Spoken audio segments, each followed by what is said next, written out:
My fiancée and her parents mocked my late mother at the rehearsal dinner, so I called off the wedding, on the spot, in front of everyone. I'm 33, and up until recently, I was engaged to a woman named Lydia, someone I truly believed I'd grow old with. We met 6 years ago at a friend's cookout. She had this infectious smile, a sharp sense of humor, and a way of making everyone around her feel like the center of the universe. We hit it off right away. I didn't hesitate to propose last year. It felt right. Right time, right person. When I asked Lydia to marry me, it wasn't just about her. I knew I was also marrying into her family. Her parents, Jack and Donna, were a lot. Loud, opinionated, always performing for the room. At first, I chalked it up to extroverted personalities, but the more time I spent around them, the more I noticed something else. Entitlement. Subtle at first, then it started bleeding into everything they touched. Before I get into what happened, let me tell you about my mom. Her name was Patricia. She was my North Star,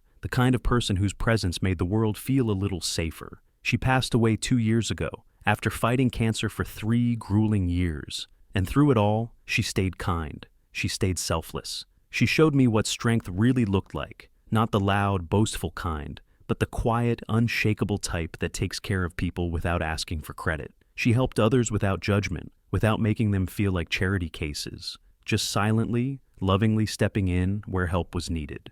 Lydia's family was one of the many people she helped. When I first introduced Lydia to my mom, things seemed fine. My mom liked her, said she had good energy. Lydia was polite enough, on the surface. But as things got more serious, cracks began to show. Lydia started throwing around subtle comments about my mom being too involved or a little much. I let it go, thinking maybe it was just adjustment pains, that she'd eventually come to appreciate how generous and supportive my mom was. But she never did. And what stings the most is how much my mom gave to Lydia's family, without ever expecting anything in return. When Jack and Donna's restaurant was circling the drain, my mom co-signed a loan to keep them afloat. Everyone else had walked away, but my mom stepped up. She helped them manage their books, restructure their finances, and get the business back on its feet. When their industrial oven broke and they couldn't afford a replacement, she paid for it outright. Never asked for a dime back. She could have used that money for her chemo, for comfort, for anything. But she gave it to them. When Lydia's older brother Ryan was at risk of dropping out of college because he couldn't afford his final semester, my mom paid his tuition. Education is one thing nobody can take from you, she said. But it wasn't just money. It was time. It was emotional labor, babysitting Ryan's kids, helping Lydia's parents prep financial statements, lending a hand wherever they needed one. And not once did they show real gratitude. Sure, they muttered a thanks here and there, but nothing that reflected the weight of what she'd done for them. And you know what? My mom never cared. She wasn't in it for applause. She just wanted to help. That was who she was. When she passed, it wrecked me. I'd lost my anchor. And at the time, I thought Lydia was helping me keep it together. But looking back, I realized most of what she did was performative, surface-level comfort. She'd say things like, "Your mom wouldn't want you stuck in grief forever," or "It's time to move forward." And maybe there was some truth in that, but it felt cold. It felt like a push to shut up and move on, not an embrace to grieve through. As the wedding planning went on, I started noticing more and more red flags. I wanted a small tribute to my mom during our vows. Nothing grand, just a moment to honor her. Lydia's response, "Isn't that going to bring down the mood? Weddings are supposed to be happy." She brushed it off like I was asking for a rainstorm during a parade. And it wasn't just her. Jack and Donna always found ways to remind me that Lydia was marrying down. Jack joked once that Lydia was leveling up by marrying someone with a simpler upbringing. Donna, with a passive-aggressive smile, told me, "We all make sacrifices for love." I swallowed every jab, every insult, for Lydia's sake. I kept telling myself it would all smooth over after the wedding. I told myself it wasn't worth starting drama over. God, I wish I had spoken up sooner. The signs were all there. But the real unraveling didn't happen until about a month before the wedding, starting with the rehearsal dinner. About a month out from the big day, things started slipping from manageable tension to something much worse. Lydia's parents, Jack and Donna, offered to host the rehearsal dinner. They pitched it like a grand gesture, like they were doing us this incredible favor. They had connections with a high-end restaurant, supposedly one of the best in the city, and they made sure everyone knew just how exclusive it was. At first, I thought, fine. Maybe this is them trying to make amends. Maybe this is their way of smoothing things over. of finally embracing the idea that this wedding wasn't just theirs to showcase, but something about us. I couldn't have been more wrong. From the start, it was clear this dinner wasn't about celebrating Lydia and me. It was about Jack and Donna showing off. Donna kept bragging to anyone who would listen. "We've spared no expense. This will be the talk of the town." Jack kept reminding me, in not-so-subtle tones, how fortunate we were that he'd secured such a venue. What was supposed to be a warm, personal gathering felt more like a PR event for the bride's parents. But whatever. I told myself to stay focused on the bigger picture, just survive the night. Then came the guest list. I tried to double-check who all would be coming, only for Donna to shoot me down with an eye roll and a condescending smile. "We'll handle it, Michael. Just relax and enjoy the evening. No need to worry about every little detail." It felt like she was patting a child on the head, that passive-aggressive tone she loves so much. It grated on me, but I stayed quiet. Then came the menu. Donna went on and on about how they'd curated a high-end dining experience. She added, "Nothing like the food you'd find back home, Michael." That was one of her favorite digs. Back home. It was her not-so-subtle reminder that I wasn't from the same social class, that I didn't belong, that I was a guest in her world and should feel lucky to be there. I kept swallowing it, pretending it didn't bother me, but the bitterness was piling up inside. Even Lydia started to act off. She'd always leaned a little too heavily on her parents' opinions, but this time, it felt like she was actively pushing me aside. Anytime I brought up a suggestion or concern, she brushed me off with, "Michael, stop overthinking. My parents know what they're doing." It wasn't just about a dinner. It was about being made to feel like I didn't have a voice in the most important day of my life. I began to feel like a background character in my own engagement. One moment in particular should have set off every alarm bell in my head. Lydia and I were at her parents' house going over last-minute details. Donna had taken full control, flipping through binders, diagrams, seating charts like she was directing a royal gala. I suggested we change the centerpieces to something simpler, something my mom would have loved. Without missing a beat, Donna muttered, "Patricia had interesting taste, but this is Lydia's day. Let's keep things modern, shall we?" That cut deeper than she probably realized. Or maybe she knew exactly what she was doing. Lydia didn't say a word, didn't look up, just kept scrolling through her phone. I should have stood up right then and there. I should have walked out. But I didn't. I swallowed it. Again. When the night of the rehearsal dinner finally arrived, I already felt like I was walking into a war zone. Lydia and I drove there together. I tried to make small talk to ease the tension. She barely responded, just kept scrolling through her phone like the evening didn't matter. When I asked if she was excited, she said flatly, "It's just a dinner, Michael. Don't stress. Just a dinner."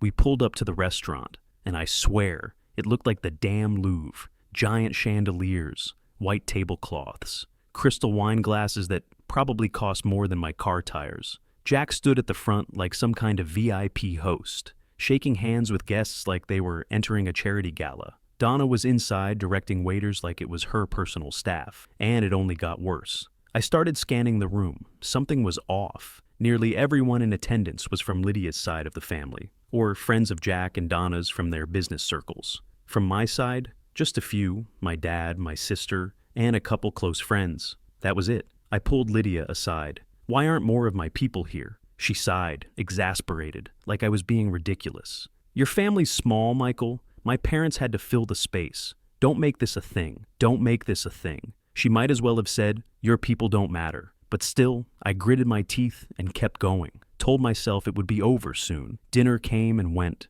The food was exquisite, sure, but it didn't matter. I couldn't taste anything. I was too busy choking down my pride. Then the speeches started. Jack was first to take the mic, naturally. He strutted up like a keynote speaker, cleared his throat, and launched into what he clearly thought was a charming toast. "Tonight, we celebrate two families coming together. Our Lydia, and of course, Michael." The way he said my name, like it was a last-minute addition to the sentence, set my teeth on edge. He went on to praise Lydia endlessly. "She's always been a high achiever," he said. "Always chased what she wanted, and now she's marrying someone who will keep her grounded." A smirk. Chuckles from some guests. I clenched my fists under the table. Jack continued, "We always taught Lydia to aim high, and while Michael may not have been what we envisioned at first, he let the sentence trail off like it was a punchline. Some people laughed. Others looked deeply uncomfortable. Then came Donna. She took the mic like she was accepting a Lifetime Achievement Award. She said nice things at first, about Lydia. "She's always been our little star," she said. kind, brilliant, classy. Then her tone shifted. We're so happy she found someone. Patient. She's taught Michael so much already. I almost choked. Taught me what? How to stay silent while getting insulted? She turned to me, smiling wide. Welcome to the family, Michael. It'll be nice to finally have someone who doesn't mind getting their hands dirty, right? Laughter. More subtle digs. And Lydia, laughing along with them, not uncomfortable, not surprised, just complicit. And then Jack took the mic one more time. He clinked his glass and said, "Before we wrap up, let's take a moment to honor someone who isn't with us tonight. Patricia, Michael's mother." For a brief moment, I thought maybe, just maybe, he'd say something decent. Instead, she was one of a kind, always had an opinion, always inserted herself into things. Remember that, Donna? Donna chimed in. Oh, she definitely had strong opinions. Even when we didn't ask for help, there she was. They were laughing while speaking about the woman who saved their business, who gave and gave without expecting anything in return. Jack added, "To be fair, she was generous. Sometimes too much, if I'm honest. But we'll keep her spirit alive. Just hope Michael doesn't inherit her. Enthusiasm for taking charge, right?" A wink. A few chuckles. My face burned. My heart thudded like a war drum. I looked at Lydia, desperate for a flicker of discomfort, a wince, anything. But all she said was, "Oh, Dad, stop," with a smile. They were mocking my mother, in front of an entire room, and Lydia laughed. I felt the heat rush up my spine. My hands trembled beneath the table. I was drowning in rage and humiliation. And then Donna walked over, all fake sweet. "Michael," she said softly, "I hope you weren't offended. Jack and I just wanted to add a little humor. It's all in good fun." And that's when something in me broke. The chair scraped loudly as I stood up. I stared at Donna. My voice was low, but shaking with fury. "Are you serious right now?" There I was, standing in the middle of that glittering, over-polished dining room, the chair behind me still tilted from how fast I'd stood. The room, silent, like the air had been sucked out, like someone had slammed pause on the entire night. Dozens of eyes were on me, but I didn't care. Not about the stares, not about the whispers. I was done letting these people laugh at my mother's memory like it was entertainment. I looked straight at Donna. "Are you serious right now?" I repeated, louder this time. She blinked, caught off guard. Probably thought her fake apology would keep me quiet. Jack looked up from his drink, slow and lazy, like I was being dramatic. Lydia leaned in and whispered, "Michael, stop." But I didn't. "Let me get this straight," I said, my voice rising. "You spent the entire night cracking jokes about my mom, the woman who saved your business, paid for your son's tuition, bailed you out when no one else would, and now it's just a little humor?" Jack chuckled like I was some over-emotional child. "Relax, Michael. You're overreacting. It was all in good fun." "Good fun?" My voice cracked with disbelief. "You called her meddling. You mocked her generosity. You treated her like a joke. You think that's funny?" The tension in the room was unbearable. You could hear forks clinking down, chairs shifting. A few of Lydia's cousins were avoiding eye contact, staring at their plates. My dad looked ready to lunge across the table. "My sister?" Arms crossed, eyes burning holes into Donna. Donna forced a smile, trying to salvage the moment. "Oh, Michael, don't be so sensitive. Everyone knew Patricia liked to take charge. We were just telling stories." "Take charge?" I snapped. "She helped you. She co-signed your loan. She bought you a new oven when yours broke. She paid for your patio, your renovations, your kids' education. She gave everything, and you're up here treating her memory like a punchline at your little party." Jack sat up straighter, annoyed now. "That's enough," he said sharply. "We didn't mean harm, but if you're going to throw a tantrum, maybe you're not ready for marriage." There it was, his true opinion, no respect, no regret. Lydia tugged at my sleeve, her voice a whisper. "Michael, can we please just go outside and talk?" I pulled my arm away. "No, Lydia, we can't. Not until your parents understand just how disgusting this was." Donna let out a dramatic sigh, like she was the victim in all this. "Michael, this is supposed to be a celebration. You're ruining the night for everyone." That was it. "I'm ruining the night?" I said, my voice sharp with rage. "No, Donna. You ruined it the moment you decided to mock my mother in front of an entire room of strangers." I turned to Lydia. "And you just sat there. You laughed along with them. You didn't say a word." Her face turned red. "I didn't know they were going to say all that," she said defensively. "But you laughed," I shot back, "at every single insult. You didn't even try to stop them." Whispers were growing louder across the room, people murmuring behind wine glasses. Some guests were trying to look anywhere but at us. But I didn't care. I wasn't talking to them. This wasn't a scene. It was a reckoning. Jack stood up now too, trying to play tough. All right, Michael, if you're so offended, maybe you should leave. And for a second, I considered it. Walk out. Let them stew in their arrogance. But then I looked around. At my dad, my sister, my two best friends, all of them watching, all of them quietly supporting. I wasn't going to let Jack and Donna twist this. I wasn't going to let Lydia act like she didn't just sit there while her parents spit on my mother's memory. No, I said clearly. I'm not leaving, not yet. Jack opened his mouth again, but I cut him off. You act like my mom was overbearing, like she forced herself into your lives. But let's be real. You begged for her help. You needed her. And now that she's gone, you rewrite her into some joke because it makes you feel bigger? The silence that followed was like a vacuum. Not even the waiters moved. Jack finally muttered, "We didn't mean it like that." "It doesn't matter how you meant it," I said.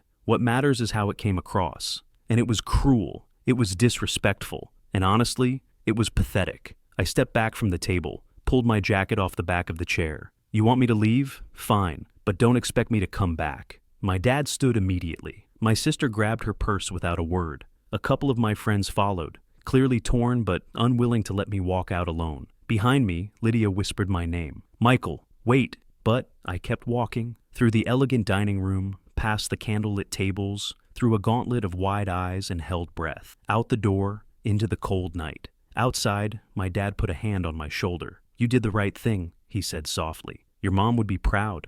I nodded, but truthfully, I didn't feel proud. I felt raw, betrayed, exposed. But as I stood there, breathing in the night air, one thought kept circling in my head. If Lydia couldn't stand up for me, or for my mother, then who was she really? I wanted to believe that walking out had closed the chapter, but something gnawed at me. If I didn't go back in there and make it absolutely clear, if I didn't end it publicly, loudly, they'd spin it. They'd turn me into the villain. Michael was too sensitive. Michael made a scene. Michael embarrassed the family. No, this wasn't just about me anymore. This was about the memory of my mom, the values she raised me with, and the man I needed to be in this moment. I turned to my dad. "I have to go back in." My sister's eyes widened. "Why? You don't owe them anything." "I know," I said, "but I'm not leaving this unfinished. I need them all to hear it, from me. I need Lydia to hear it." My dad gave a slow nod. "If that's what you need, we'll back you up." "No," I said. "This is mine to do, alone." My sister looked like she wanted to argue, but didn't. She stepped aside, letting me pass. I turned and walked back toward the restaurant, my legs like stone. My chest was tight, but my mind was crystal clear. This wasn't vengeance. This was closure. As I opened the door and stepped back inside, the murmurs started again. A collective gasp. Forks paused midair. People froze like I was an apparition. Lydia stood at our table, eyes wide, her hands clenched. "Michael," she said, barely audible. "What are you doing?" I didn't answer her. I walked straight to the front of the room, past every smug face and every forced smile. Jack and Donna were still seated. Jack raised an eyebrow. Donna's expression shifted into that insincere smile she always wore when she thought she was in control. "Back so soon?" Jack said dryly. I didn't look at him. I turned to the room, loud, clear, unshaking. "Excuse me, everyone. I have something to say." The murmurs stopped. Silence fell again. I know this isn't the time or place you expected to hear this, but after what happened tonight, there's no reason to wait. I looked around the room, looked at Lydia. Her hands were shaking, her eyes pleading. "This wedding is off." Gasps, murmurs, chairs scraping across the polished floor as people turned to one another. Whispers exploded like fireworks around the room. Lydia's jaw dropped. Her hands flew to her mouth. "Michael, no," she whispered. I held up a hand. The room fell silent again. Even the waitstaff had frozen in place, trays hovering midair. I turned back to the guests. "This isn't just about what was said tonight," I began. "It's about the kind of family I was about to marry into, a family that doesn't respect me, doesn't respect my mother, doesn't respect the values I was raised with. I won't spend the rest of my life being treated like I'm lucky to be in the room." Jack finally found his voice. "You're making a big mistake, kid," he said with that arrogant smirk.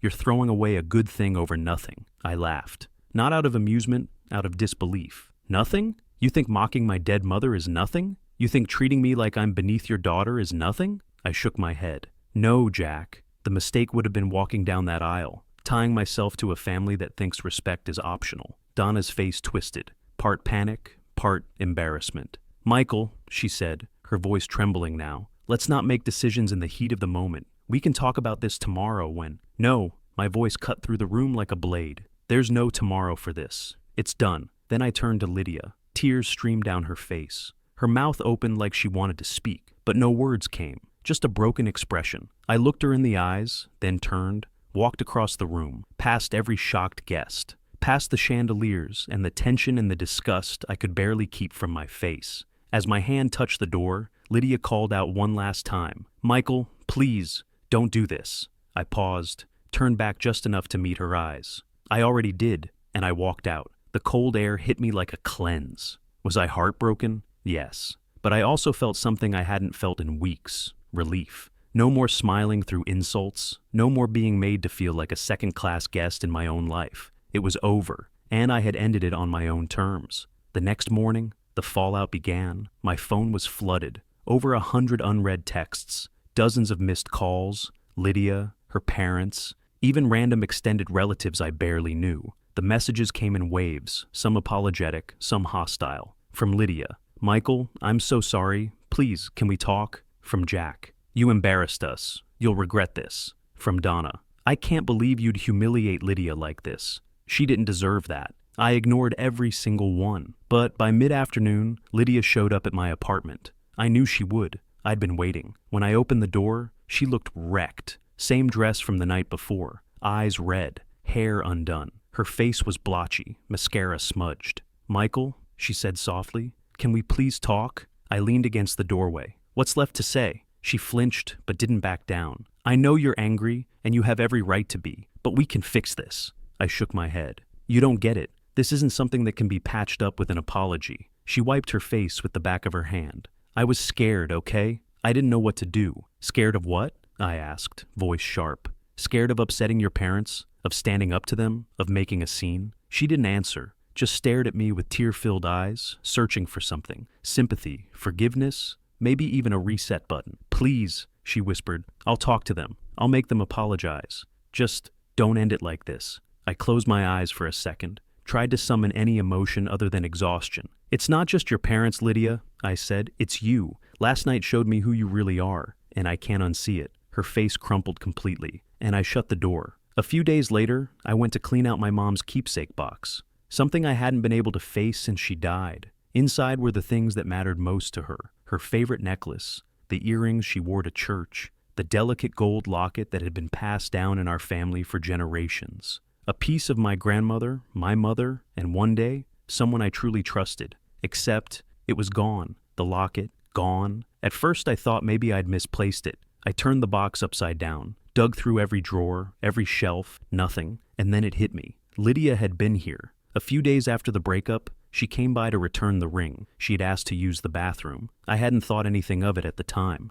But now it made perfect sense. I texted her, "Did you take the locket from my mom's keepsake box?" A few minutes later, "What are you talking about?" I didn't hold back. "You know exactly what I'm talking about. The gold locket. It's missing. You're the only one who's been in my apartment." It took her 10 more minutes to reply, and when she did, my blood boiled. "I borrowed it. I just wanted to keep a piece of her with me. I thought it would help me feel closer to you." Borrowed? She borrowed a multi-generational family heirloom without asking, during a breakup. I called her immediately. She picked up, sounding defensive. "Michael, it's not a big deal. I was going to give it back." "Not a big deal?" I exploded. "That locket is the most important thing I have left of my mom. It's not a trinket. It's not a memento. It's not yours to take." Her voice trembled. "I just wanted to feel connected to you. I didn't think you'd notice." "Of course I'd notice," I shouted. "You didn't ask. You didn't even tell me. You took it. That's not borrowing. That's stealing." She started crying, trying again to twist the moment into something sympathetic. "Where is it?" I demanded. Through sobs, she finally admitted, "It's at my parents' house. I didn't want to lose it, so I left it there for safekeeping." That was the final straw. "You took something you had no right to, and you gave it to the very people who disrespected her memory?" An hour later, I pulled into Jack and Donna's driveway. Donna opened the door with that same smug look she always wore, but it vanished the second she saw my face. "Michael," she said cautiously, "what are you doing here?" "I'm here for the locket. Lydia said it's here." Her face shifted, confusion giving way to mild annoyance.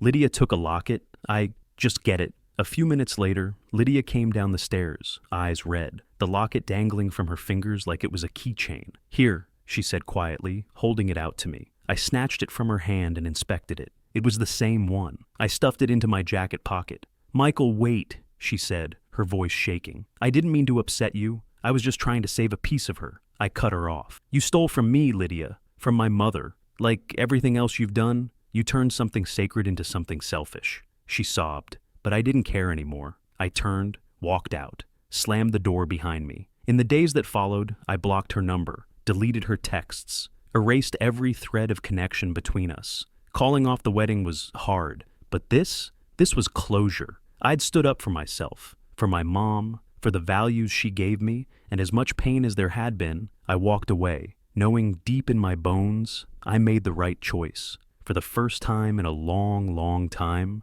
I finally felt at peace.